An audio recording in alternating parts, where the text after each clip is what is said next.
I'm Corbett Wall with DVAuction, here with your feeder flash for Monday, September the 11th. Never forget September 11th, people. Brought to you in part by Macrocin by Bimeda. Macrocin is proven efficacy at an affordable upfront cost. No BS, end of story. For more information, go to macrocin.com. Also, Joplin Regional Stockyards. Joplin's going to have a big run here on Monday, mostly because they didn't have a sale last week for Labor Day, but expecting 8,000, and they normally underestimate, so they were thinking they might have a few more than that. But calves are going to start making up a larger percentage of the run progressively as we go forward right now, and they'll have many yearlings there, but they'll have a lot of calves too. But don't forget, they've got a special cow sale coming up here this Wednesday, the 13th, starting at 4:30 in the afternoon. Expecting about 1,000 head, be a lot of bred cows and a lot of big strings of pairs. If you guys are interested, check out DVAuction.com. Call ahead and get approved so you can bid on that sale from the comfort of your home or on the road or wherever you're at, or be at Joplin Regional Stockyards on Wednesday. Big Monday, and like I said at Joplin, but a lot of your big Monday sales did not, or none of them had a sale. Even the ones that normally have a special on Labor Day didn't have a sale last Monday, so they're having big sales here this Monday. Oklahoma City expecting 10,000. Like I said, Joplin's going to have over 8,000.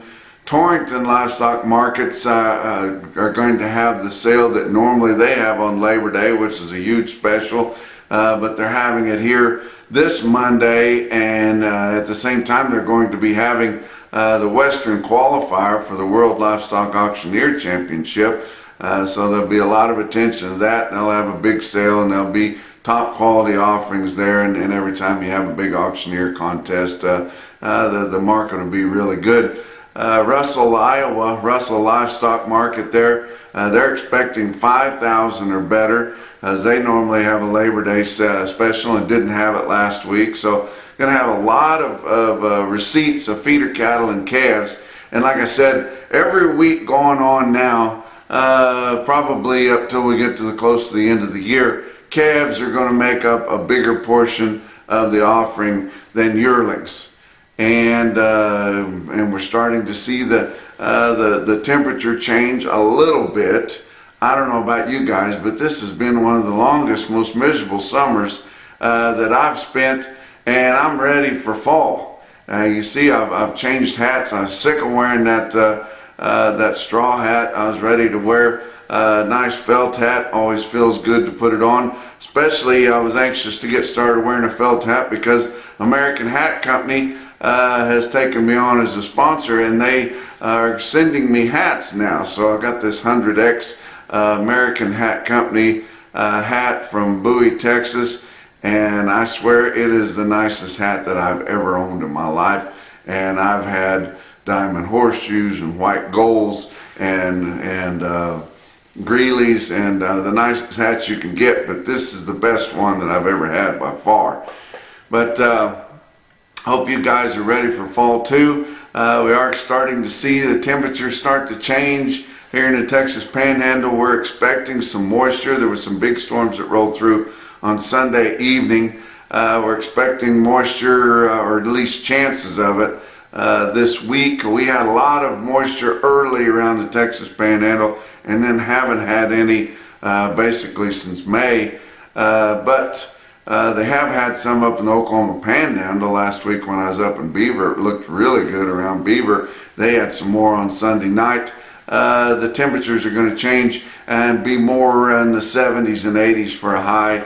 And then the Tri-State Fair and Rodeo is going to be coming up here the week after that. You always need a jacket sometime or another during the Tri-State Fair in Amarillo. So it's getting about that time, and I think everybody's ready for it. But you look at your board last week, and the board, the cattle board, really spread its wings and had some nice gains both on live cattle and feeder cattle contracts. and they're both trading at a premium to what cash are, either on live cattle or on feeders. If something doesn't change with what our fat cattle is, and we've just kind of been soaking in the same old maybe a buck up here, buck down, but it's pretty much in the trading in a narrow range here for many weeks. If something doesn't change, we're going to have some deliveries once we get into October there, because the spot market October, like right now, is trading at 183.22. Well, the guys in the northern plains aren't excited about that, but the guys in the southern plains are excited about that, and that could be part of why they got an extra $1 in Kansas this past week. But we'll talk about that when we talk about the fat cattle market. Our feeder cattle board for September is trading well ahead of our index levels so on the cash price there, so that's looking handsome out there. But my gosh, we think how could yearling feeders trade any higher than what they're already trading in the sale barns, yet they still show to be trading higher than that on the board. But it doesn't really mean anything until the end of the spot month, whenever it has to come together, and it can do the same thing it did last month, where it just kind of backs into that space when it comes time. But light slaughter continues.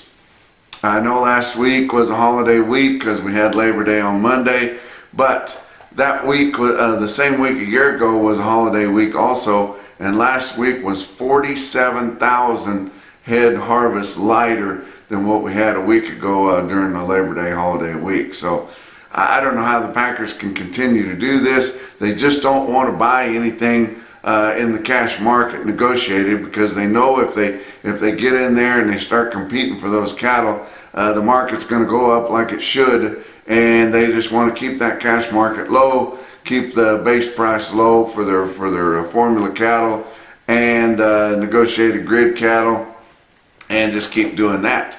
That scares me. When we got to the point where they didn't need any cash hogs back in 1998, that's when they just pulled the market out from under everybody.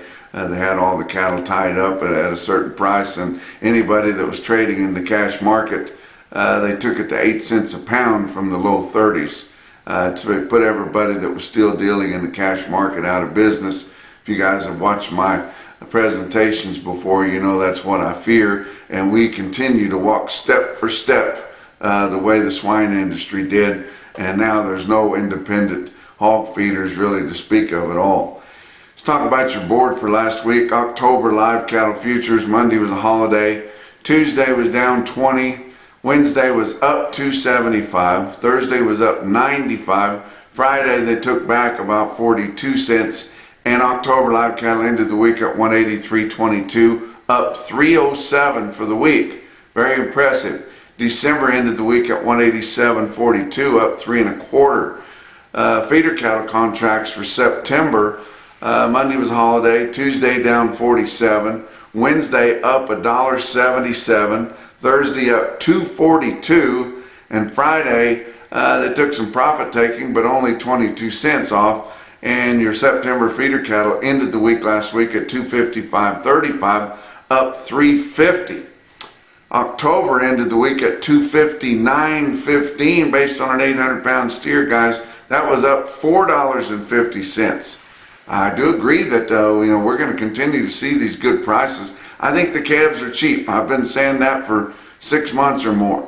I think the calves are still cheap compared to what everything else is priced at. If you guys got some feed, way to take care of them, and the know how to do it, I think you sure need to try it. How about new crop December corn? Ended the week at 483 3/4 last week, up 2 1/4 cents for the week. New crop November beans, 1363, down 6 1/4. Kansas City hard red winter wheat for December, 732, up 11 1/2. Fat cattle trade through Thursday last week, just 23,000, and they sold several cattle on Friday, especially in the southern plains. Not sure how many they sold in the northern plains, but we did see the market tick a little bit higher late in the week. I think it had a lot to do with the board, and hopefully your packers are wanting to step up harvest a little bit. But We did see the market tick up, at least it was evident in the southern plains, but up through Thursday of last week, just 23,000, and they ranged in price from 179 to 185 and a half.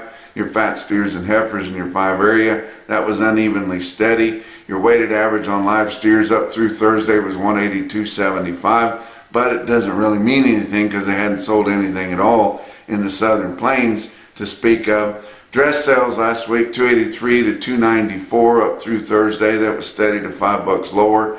Your weighted average on dress steers was 289.41, but none of that really means anything because on our next visit I'll give you what they sold all of last week. Sold significant cattle on Friday, especially in the southern plains. I think there was more late cattle that was sold on Friday than what we know, but we'll find that out here when they put out the reports on Monday. But on Friday, Iowa sold another 1,700 confirmed, only 12,200 head for the week. That is nothing for Iowa. That's what makes me think they probably sold several more after the 2 o'clock deadline to turn that information in. But live sales that were confirmed on Iowa on Friday were 184 to 185 live and 291 dressed. Those are near steady with the previous week. Nebraska, 800 head sold, confirmed on Friday, 11,800 head for the week. That is nothing. They sold more late in the day. It's funny how they like to do it late in the day. Maybe they don't want us to know anything until Monday. But live sales 184 to 185, dress sales 290 to 292. Kansas, 5,500 in Kansas on Friday confirmed. Might have had a few more than that. 6,000 head for the week, so they hadn't sold anything before that. And your prices on Friday 179 to mostly entirely 180. Just one little deal at 179 there, but 180 is the market. That's actually $2 higher in Kansas because they backed up to 178 there, if you remember last week, and were trading at a discount to Texas last week, which is weird. Texas 5,300 on Friday, 6,400 head for the week. They got 180 also. That was $1 higher there. So we did see the Southern Plains narrow the gap on the premium that the Northern Plains is getting compared to them. Box beef cutout values, your weighted average for all of last week's sales on choice cutouts was 313.41 last week. That was down $1.55. Your late Friday sales were another 50 cents lower than that. Select weighted average on all of last week's sales, 287.34, down 282 from the previous week's weighted average. Your late sales on Friday on Select were $1 lower than that weighted average. Your weighted average choice Select spread $26.07. That's based on 535 loads of cuts, grinds, and trimmings. Slaughter, 559,000, only 51,000 on Saturday, and they didn't have anything on Monday. You'd have thought they would have picked up more than that. A year ago, they harvested 89,000 on Saturday, but 559,000 can't really compare it to the previous week because it was holiday. But like I said earlier, 47,000 head less than the same holiday week before. Western Video Market is having a big video cattle auction here on Thursday. It's at the Haythorne Ranch outside of Ogallala, Nebraska. It's going to be on Tuesday here tomorrow on the 12th, and they've got a good offering scattered all through their trade area from Nebraska all the way back to California. Have a lot of calves, a lot of wean calves, a lot of yearlings, and they're going to have several lots of breeding stock. If you guys are interested in those breeding stock, they are going to sell roughly about 11:30 a.m. on Tuesday. You can view that at wvmcattle.com or go to DVAuction.com because it's through our console. But they do a class act there at Western Video Market. They'll have a lot of nice cattle on there. The guys at WVM at Western Video Market, their personnel does some production sales with help from DV. They're going to be busy next week after the Tuesday sale at the Haythorne Ranch on Thursday. They're going to be back around California area there at the Donati Bull Sale. That's a favorite on Friday. Tehama Angus production sale And then on Saturday, the Legacy Ranch Horse Sale, and that's out of Scottsdale, Arizona. So be a busy week for the Western Video Market crew, working with DVAuction there to broadcast those sales. Talk about what else is going on. EverAg, protect your operations profitability along with limiting downside risk while facing volatile livestock and feed markets. Navigate your risk management with Ever.ag. Let's talk about your feeder cattle market. Your real-time index on DVAuction late in the end of the week there, ended the week at 248.31. That was up, but just 14 cents for the week. Not nearly the big 350 and 450 gains that we saw on the feeder board, but they don't really tie together, and when you're a long way from convergence there. Actually, we're not. We're a third of the way through the month already, and then that 255.35 will have to converge with your index levels at the end of the month. Something's going to have to happen there, guys. But some of your late week sales were kind of fading. It'll be interesting to see what happens here on Monday, and we're kind of getting into the fall run. I've talked to a lot of people. Ellison Carter told me he thinks that he's been in the fall run for a few weeks already in Central Texas in those sales, because it is extremely dry. Central Texas, you go out to Louisiana, Mississippi, out that way, they've sold their fall run, a lot of them, because it's been so terribly dry there. But we'll be getting into the fall run, in the midsection of the country, in the Midwest here, pretty quick. Talk about your cash feeders in your sales last week. Your feeder cattle were fully steady, basically. We never really got a good trend going because we didn't have those high volume Monday sales, but everybody else was selling near steady. Calves were very volatile because we're starting to see a lot of pressure come on those unweaned calves. They're not going to find many friends. I've told you there's going to be a huge discount, bigger than ever, on the unweaned ballers and those that haven't been worked, castrated and given shots and all that. So if you're not doing that, you're going to get more for your calves than you're used to, but you're not going to get near as much as your neighbors that do all the work. So we did see pressure from that. Like I said, we're starting to see more calves. The volume's going to get bigger. We'll see how the calf prices take that, but I still think these calves are cheap, and when the right kind of calves are available here over the next several weeks, and they've had all the work done, it's going to be unbelievable what some of them will bring here. And just keep in tune here at the Feeder Flash, and we'll bring you up to date on all those prices. Talk about your markets late last week and over the weekend. Your NationalBeefWire stick-out sale of the day on Friday was Bluegrass Stockyards in Richmond, Kentucky.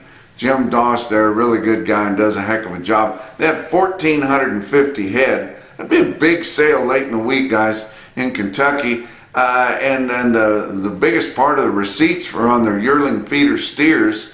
I pulled them out here out of Cattle Market Central to show you. Look at your best tested weights.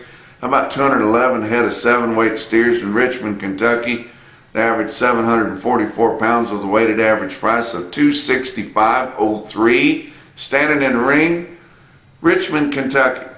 370 head of 8-weight steers averaged $865 with a weighted average price of $246.14. Very respectable. And then another 229 head of 9-weight steers averaged $970, weighted average price $237.16. Good job, Richmond, Kentucky, a bluegrass market there. Give you some individual quotes, one that I don't talk about very often, but St. Francis Stockyard in St. Francis, Kansas. They had some big steers sell really high. 55 head of them weighed 1,014 pounds, bring $239. Pretty smoky. How about my buddy Tato Medina down at the border, Santa Teresa Livestock Auction. These are Mexican cattle importing through the sale barn there, and you guys don't have to go through an agent there. You can get on to DVAuction, get approved to Santa Teresa Livestock Auction, and sit in your home or your pickup and buy cattle right off the border. All the work will be done. You can send your trucks down there and get them. They've all got the Martinez Ranch brand on their hip. but they're ready to go, and they're those hard cattle that are so hardy. But 62 steer calves weighed 477, likely short yearlings, bring 293. How about Dunlap Livestock Auction in Dunlap, Iowa? They had a good sale there and sold a lot of loads of heifers really high. How about 2 loads of heifers at Dunlap, Iowa, weighed 770 and bring 246 and a quarter. In fact, in the 750 to 800 pound group of heifers, they had 756 in there all thrown together, weighing from 750 to 800. Those heifers all together averaged 766 with a weighted average price of 245.58. Wow. But the most impressive quote that I saw late last week or over the weekend, and your Macrison no BS top quote for the day, come out of Montana Livestock Auction in Ramsey, Montana. 81 steers weighed 807, bring 265 way up north. And that's your feeder flash for Monday.